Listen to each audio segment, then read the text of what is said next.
yet again for this message. As I mentioned to you all on this morning, God started to work my heart with this message almost immediately. I found myself in a position whereby there was so much going on last night and yesterday, and God knows us. How many of y'all know God knows us? He knows you, He knows Himself, He knows us.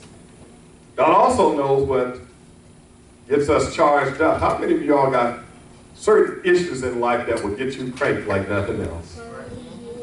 Some people, and maybe their kids, they're calm and peaceful, and they're modest and all until you say or do something to their children. And then you will crank them up and you'll find a new person within them.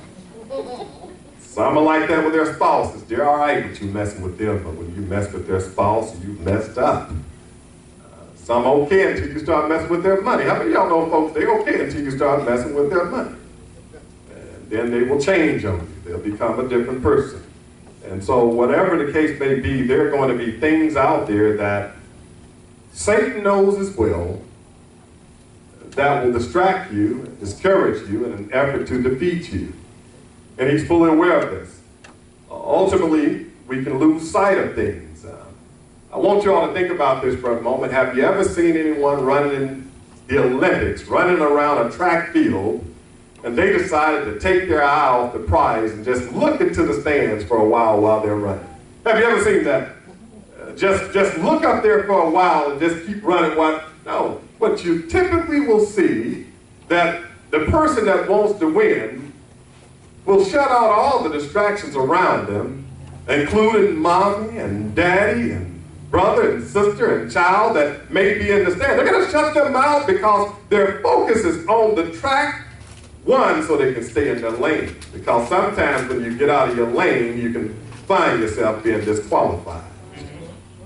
So in order to win the prize, you don't want any disqualifications, because when you get out of your lane, you can find yourself in a situation you didn't bargain for.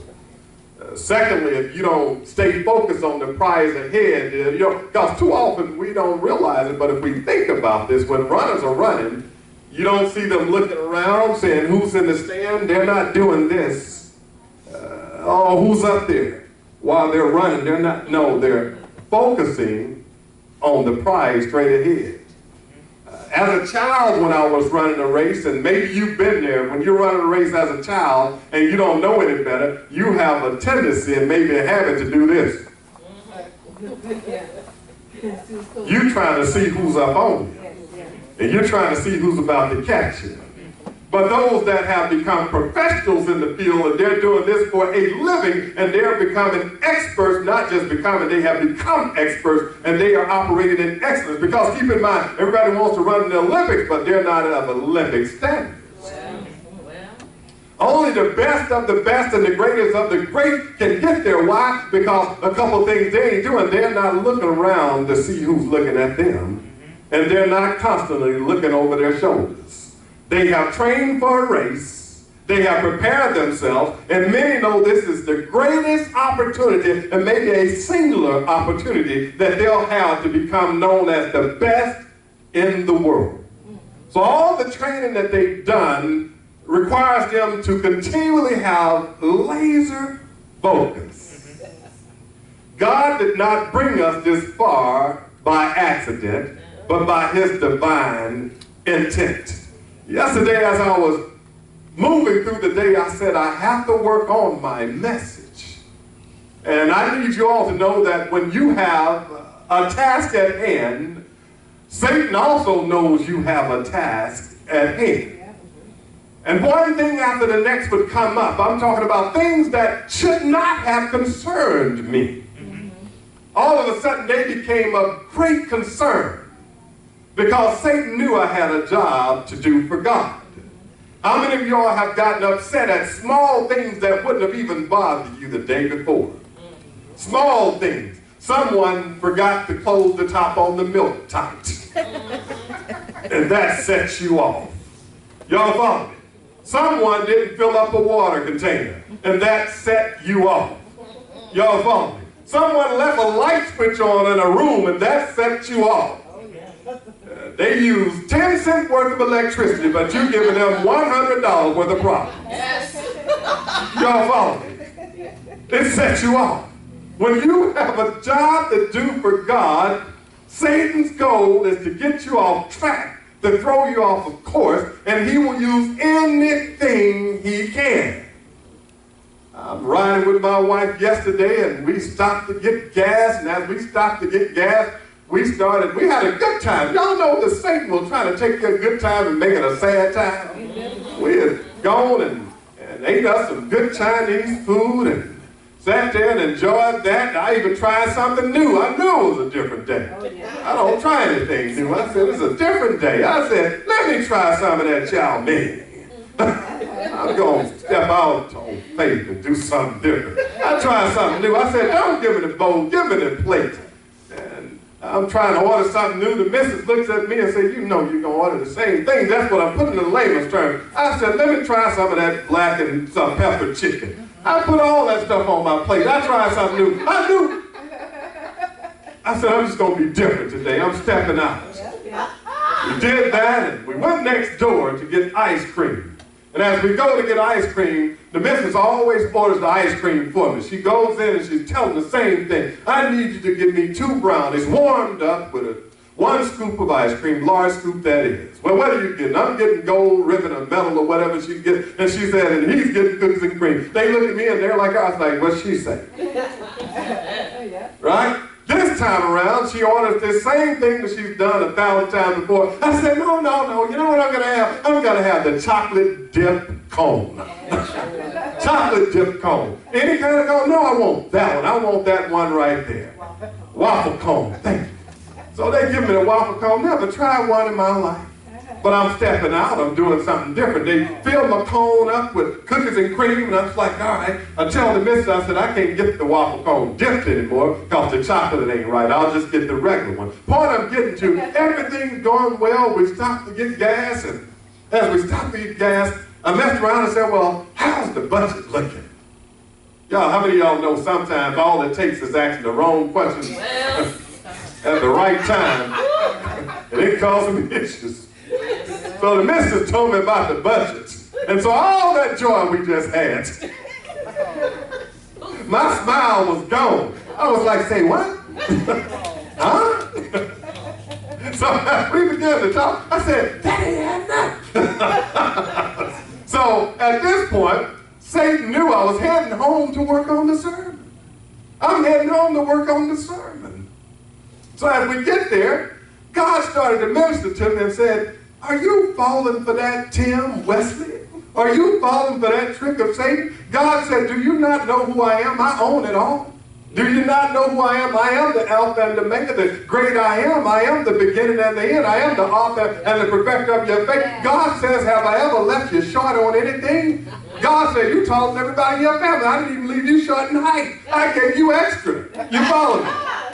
Oh, Jesus. God started reminding me of who he is. And you know what I did at that time? I said, God, I see it. I see it. I need y'all to know when you start praying to God, God will make some stuff plain to you. I started praying because guess what? God gives us that extra sense called that sense of discernment. And my discerning spirit started to tell me, how is it that you just tried chow mein? Come on for a moment. You just tried some pepper chicken. You just tried a cone dipped, come on somebody, in chocolate, which you've never tried before. You just had a wonderful time. I'm talking about for over an hour. How is it that all of that can change and try to go solve instantaneously? God said, Tim Webster, do you not know something's going on? I was like, Lord, yes, it is something going on. And I began to pray. I said, Lord, give me some fire. I said, I need a little fire, Lord. Give me some fire because I see what's going on. Satan is trying to mess with my mind. So I text my wife because God said, you win. Y'all understand what I'm saying? The Lord just simply put 2 words in my heart, you're winning. You're winning. And I text my wife, and I text her 2 words, I converted it, translated, and I text her, I said, we are winning. Those are the only 2 words I texted, we're winning. And knowing my wife, I said, she should respond because she should get it. And she didn't respond. The only thing she wrote back is yes, I forget, it was a 1-word thing, but it didn't require an explanation. And the reason is because when you're with God and God is putting you on focus and putting you where you need to go, you're winning. Right. I need y'all to understand this morning, no matter what's taking place in life, Pastor Taylor, you're winning. You understand what I'm saying? Patricia, no matter what leak, crack, or crevice may come in the house, you're winning because you are a homeowner, one of very few. And come on for just a moment, you're winning. Oh, come on for just a moment. I got to talk to some people this morning. Y'all don't mind if we have a conversation. Amen? Amen? I'm talking for just a moment. Crystal, it doesn't matter because guess what? You're going to be one of less than 5% of the people. No. Less than 1% of the people in the world that has a 4-year college degree. And you have a graduation coming up. You're winning. You're following it. You're winning. You're winning. You stay focused and you're winning. You're winning. Oh, come on for a minute. Dr. Nika Joseph Smith, you still looking for that right full-time job, but I just called you doctor. Can I say you winning? Come on, somebody. You're winning. I'm talking about there are so many things that can cause us to lose focus on the goal. I'm talking about Minister Color showed up this morning and she wasn't feeling well and she wanted to worship. And I give God the glory because I got a microphone from over here. God said, place the microphone over here. The Lord is my witness. He said, place the microphone over here because Minister Colors will walk through the door in a few minutes and she needs this mic. You're winning. Y'all follow me? You're winning. God showed me before she walked in. It wasn't a surprise. God had showed me her walking in and got the mic. I even changed the battery in the mic. You follow me? Come on for a minute, church. God said change the battery out because guess what? You're winning. Look, church, God had one battery up here because the mic was dead. But God is alive, one battery, and God said, change that, come on now, change the battery out because Minister Colors is on her way and she needs that mic. Y'all follow me? You're winning. When you're so in tune with God, God will begin to show you something. Y'all follow me? Come on, ministers and leaders, I had one prayer this morning. And my prayer this morning, I said, Lord, send one, just at least one person that we hadn't seen in a minute. Send me at least one into this house of worship this morning. And God didn't send one, he sent two. Come on, we're winning. We're winning. But the only way we're going to win, we have to remain focused. We have to be able to keep our eye on the prize. We have to be able to keep our eye on the prize. Lest I keep you long, I'm going to preach this sermon, amen? I'm going to give you something. I have to let you all know you must be so focused on God, come on for just a moment, that nothing else matters.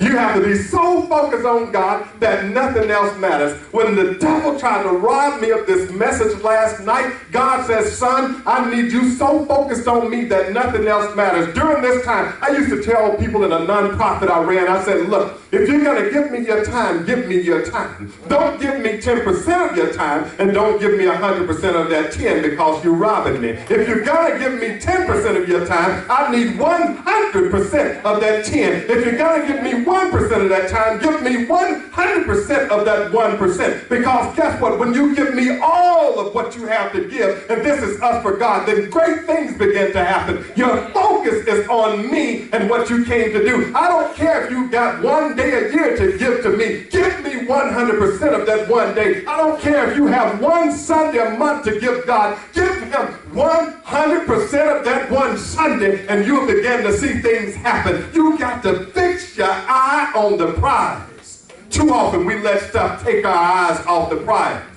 Stuff happens in life and we take our eye off the prize. Someone says something to us, we take our eye off the prize. A life instance happened, a circumstance happened, we take our eye off the prize. God wants you to keep your eye on the prize. I don't know about y'all, but I love winning. Come on for just a moment. I love winning. I love winning. And God says we're going to keep winning as long as we keep our eye on the prize. I just want to talk to y'all for just a moment. In the book of Acts, chapter 20, verses 20 through 22, stand for just a moment for the reading of this word.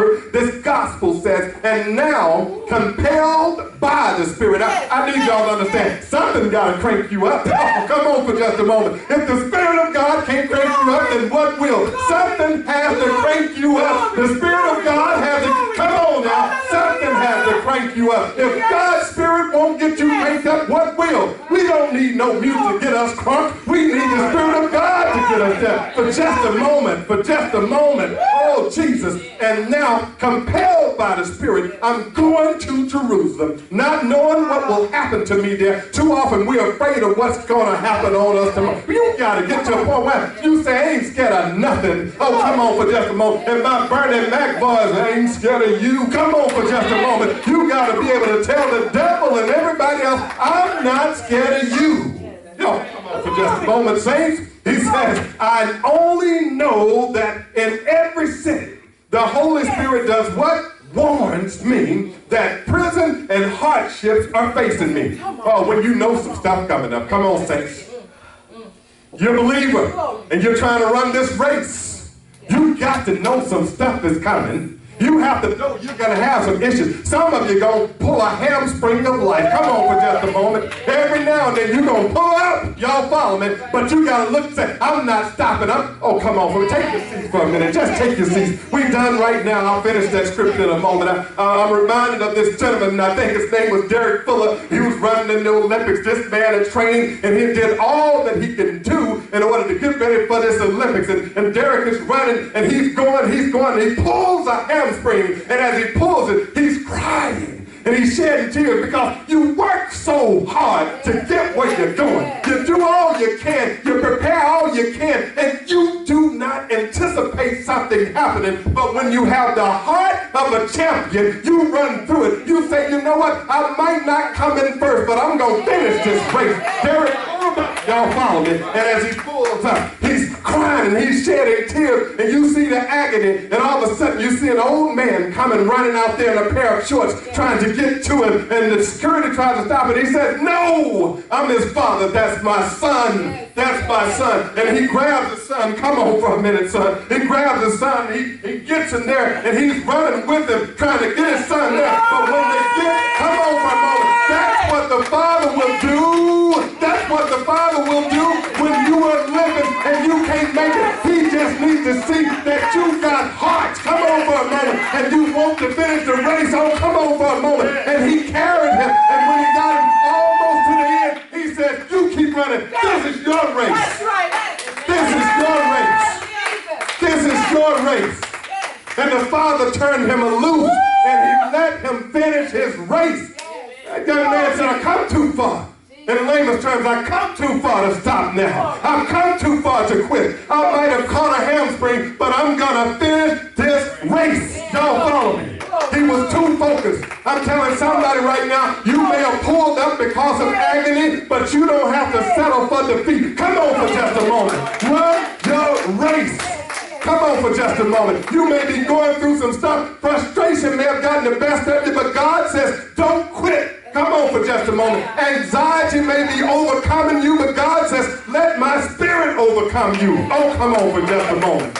Oh, Jesus. Keep your eye on the prize. This word says, I only know that in every city the Holy Spirit warns me that prison and hardships facing me. However, I consider my life worth nothing. Y'all understand what I'm saying? Worth nothing. Too often we focus on everything instead of focusing on one being, and that's God. I consider my life worth nothing. My only aim is to finish the race and complete the task the Lord Jesus has given me. The task of testifying to the good news of God's grace. Oh, Jesus, for just a moment. Everything else, church, is minuscule. Oh, come on for a moment. Everything else is minuscule. God started ministering to my heart last night, and God says, oh, Tim Wesley, I need you to understand, you need to focus on me. I need to be so keenly focused in your sight and in your vision that nothing else seems to matter. Oh, come on for just a moment. Now, I'm going to take y'all somewhere if you allow me. If we can't live the gospel and give the gospel, you have missed out on the greatest of life. Oh, for just a moment. If you can't live the gospel and give the gospel, you have missed out on the greatest of life. It ain't about making money. It ain't about making friends. It's about making a deliverance for God, and that's the deliverance of His word. Come on for just a moment. I used to see paper boys on bikes. Y'all follow me? God says, I need some paper boys and paper girls to carry this word. Come on for a moment. Into places that no one else will go. Oh, Jesus, Jesus, Jesus. I'm trying to tell somebody, keep your eyes fixed on the prize. You know, you have to understand this morning, you have to know that you will have some hardships on this journey. You will have some hardships on this journey. Every now and then, somebody else just gonna be a little bit better than you. Every now and then, somebody else just gonna be a little bit faster than you. Every now and then, somebody else just gonna get it sooner than you. But guess what? You keep going. You focus on the prize ahead, because guess what? There's gonna be a winner. Why not you? You come on for just a moment. Keep training. Keep pushing. Keep pressing forward. I thank God for a discerning spirit as well. This word lets us know about the discerning spirit. The Holy Spirit warns us. You understand what I'm saying? You're going to have some haters already where you trying to go. Do y'all understand that this morning?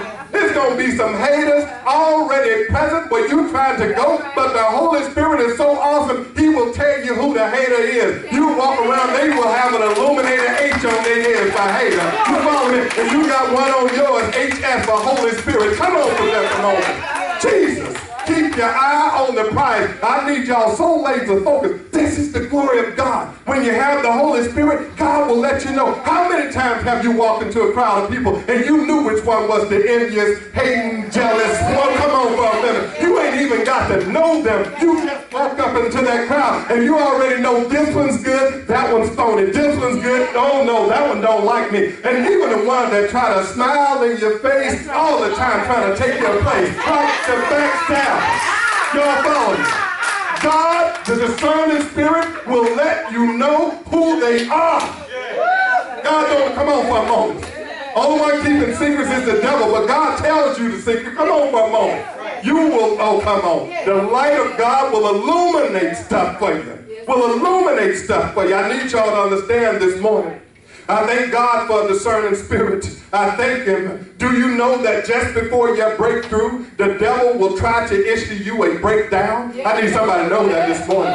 Just before your breakthrough, the devil will try to issue you a breakdown. But I tell you, don't take it. Fix your flat and keep moving. Come on, somebody. Fix your flat and keep moving. Come on for just a moment. You will have some misfortunes, some distress, some suffering, some affliction, some trouble, some pain, some misery, some tribulation, some adversity. But God says, never. Y'all understand what I'm saying? Look at your neighbor and say, never. God says, never will I leave you nor forsake you. Come on for just a moment. God simply said, keep your eye focused on the prize ahead. Keep your eye focused on the prize ahead. Tim Weston, you have some misfortune. Shake it off and keep moving. Oh, Tim Weston, you're going through some distress. Shake it off and keep moving. Oh, Tim Weston, you're going through some suffering. Cry for a moment, mourn for a minute, but give me praise, give me glory, and keep moving. Oh, Tim Weston, you're going through some affliction. Why don't you pray about it? Call someone into the circle to pray with you, but keep moving. I'm there with you. Oh, come on for just a moment.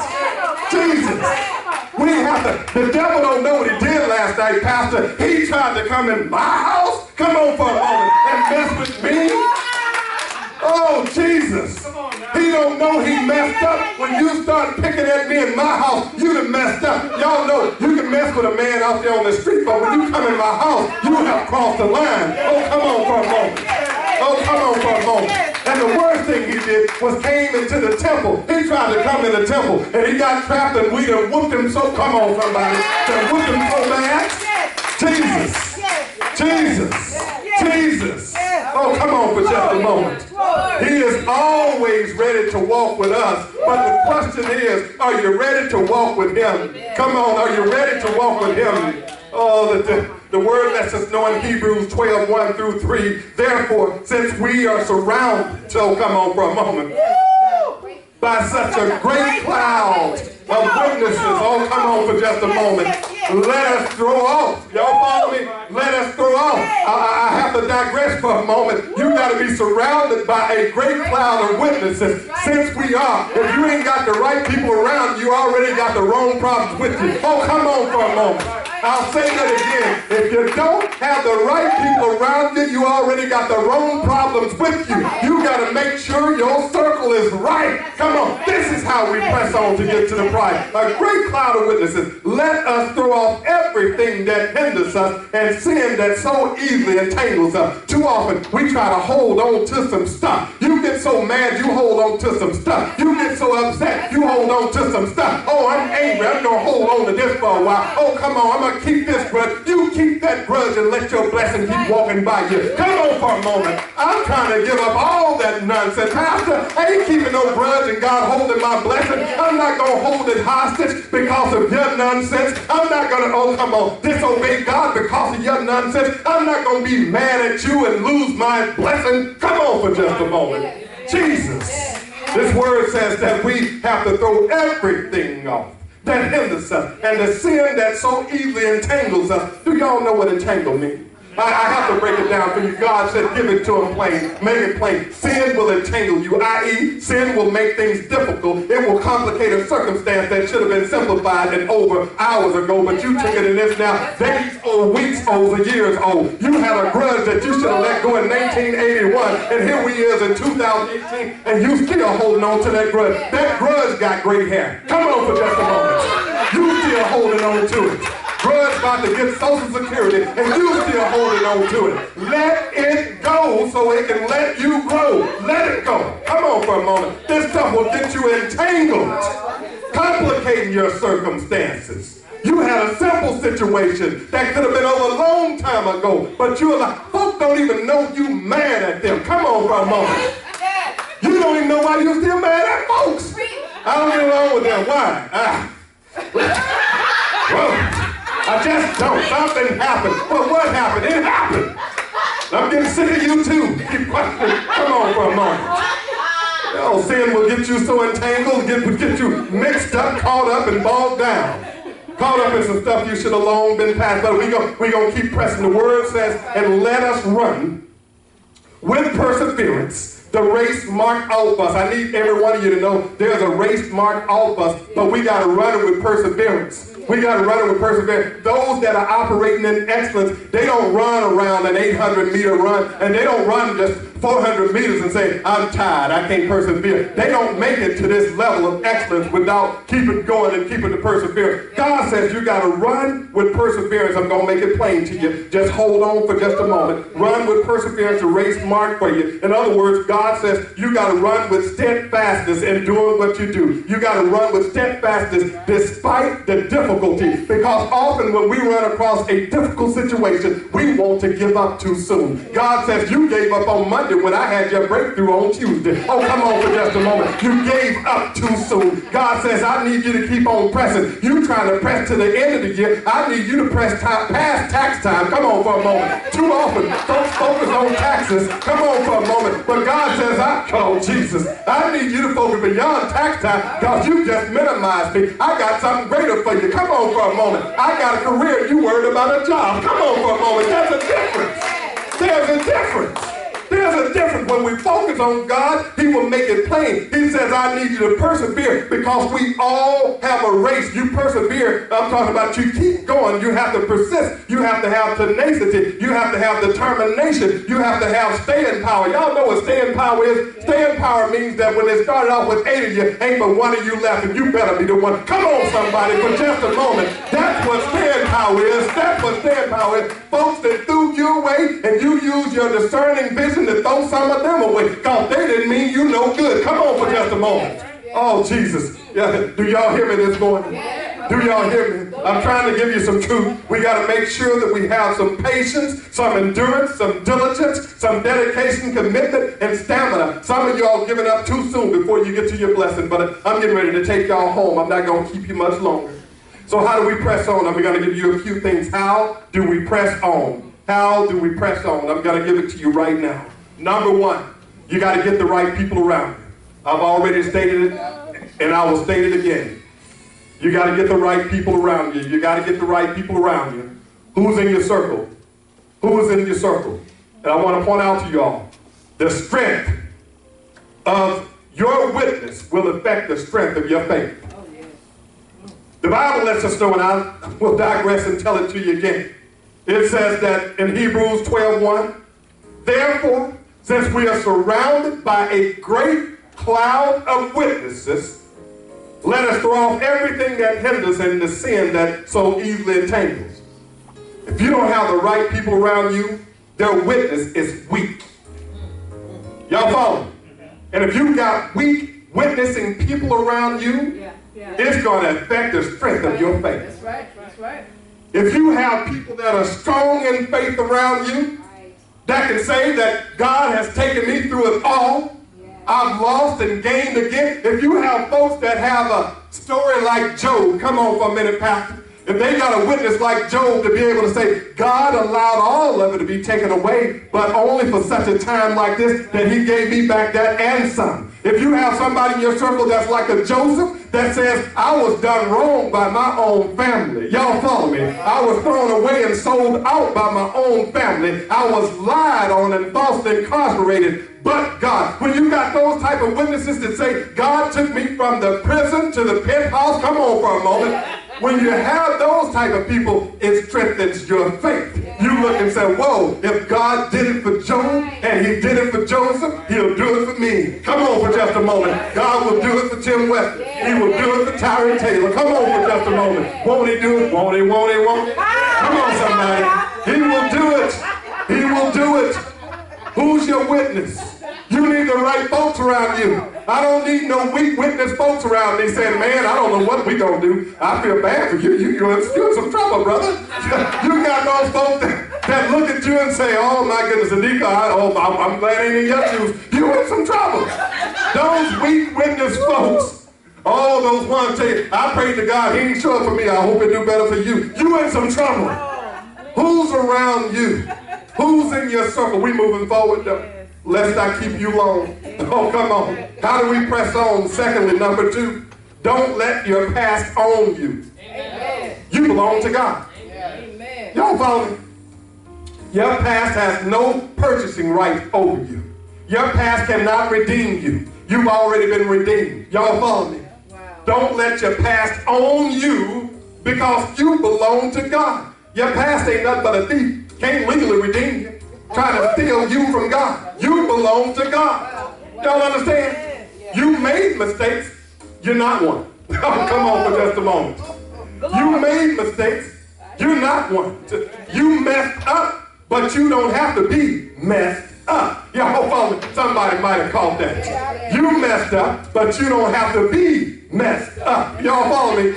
You have an action. You don't have to turn it to a noun. Oh, come on for just a moment. You did some verb type stuff. You don't have to become that noun type stuff. Y'all follow me? Oh, Jesus.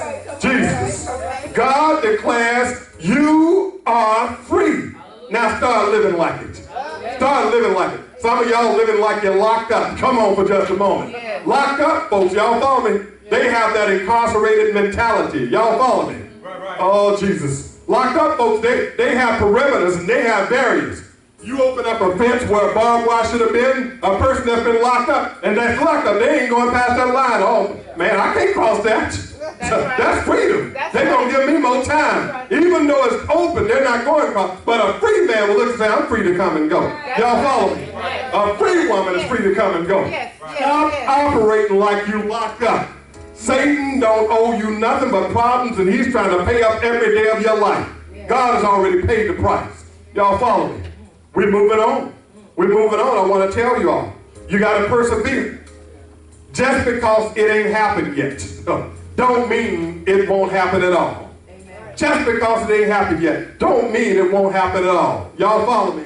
There have been teams that lost season after season after season after season after season. I got here at San Antonio, no championship winning Spurs. I got here before they won their first championship. Y'all follow me? Before I got here in '86, I was like, so how many times they won a championship? Not now, not one, right? Didn't do it.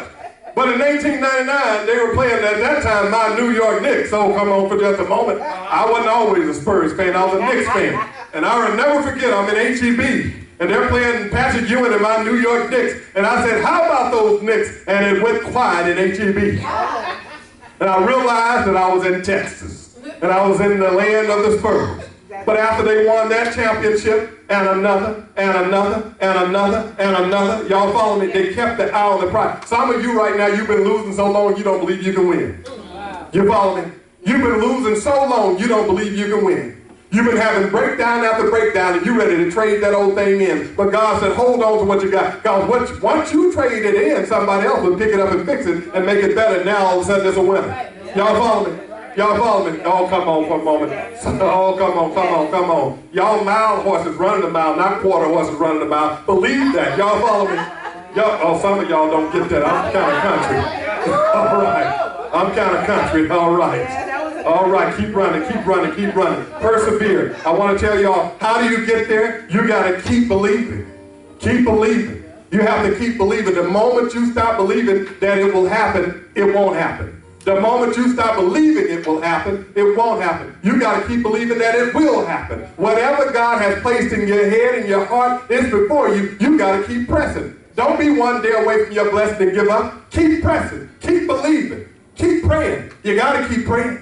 No matter what, you got to keep praying. You got to keep praying. Oh God, it didn't happen today, but I'm believing that it will happen tomorrow. It didn't happen. Oh, it's gonna happen. I chased that woman of mine that's down my wife for a couple of years. You know, come on for a moment. She kept running, but I said, I just got to get faster. I got to step my game up. I got to say something different. I got to get my sweet talk together. Y'all follow me? I got to work on it. Y'all follow me? I worked on it until she said I do, and I did. Y'all follow me? Keep your eye on the prize. Oh, Jesus. Keep pushing. Keep pushing. Keep pushing. No matter what, keep pushing.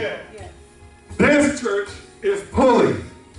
This is pushing. God to make it plain, Pastor. So when we pull stuff, we're leaning back. When we push, y'all follow me, we're leaning into it. If we're following God, we're leaning into Him. And He's going to be the breakthrough because He's ahead of us. Keep pushing. Your breakthrough is on the way. Keep pushing.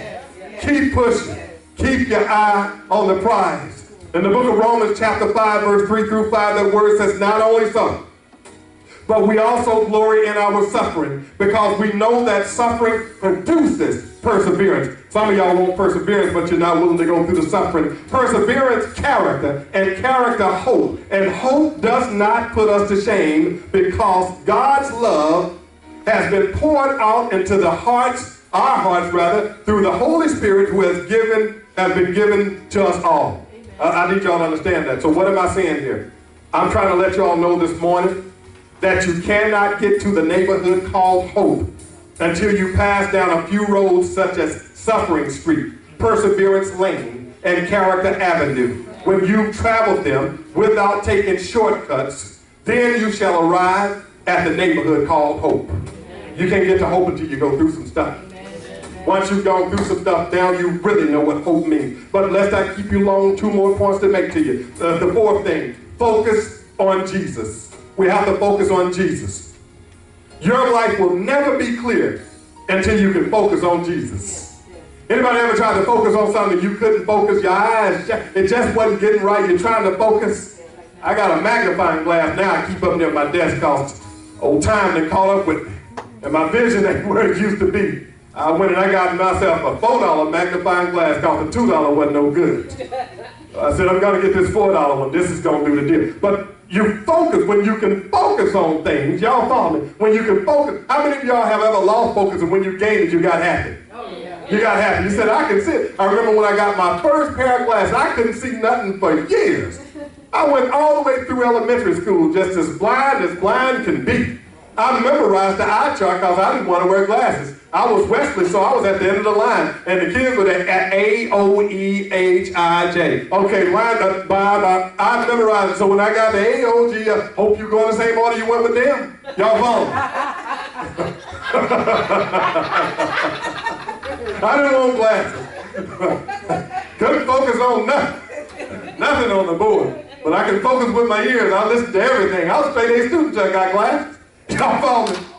I was a straight A student until I got glasses. Once I got glasses and I can see clear, I said I don't need to listen to the teacher anymore. Y'all follow me? So be careful. Be careful. Be careful. Be careful. Nevertheless, focus on Jesus. When you focus on Him, everything else becomes clear. When He's not our focus, life is a blur. Y'all understand? When Jesus is not our focus, life is a blur.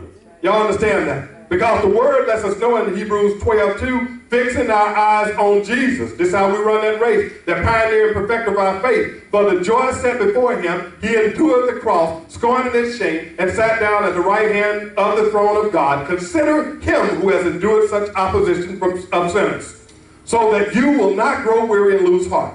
This is how we finish the race.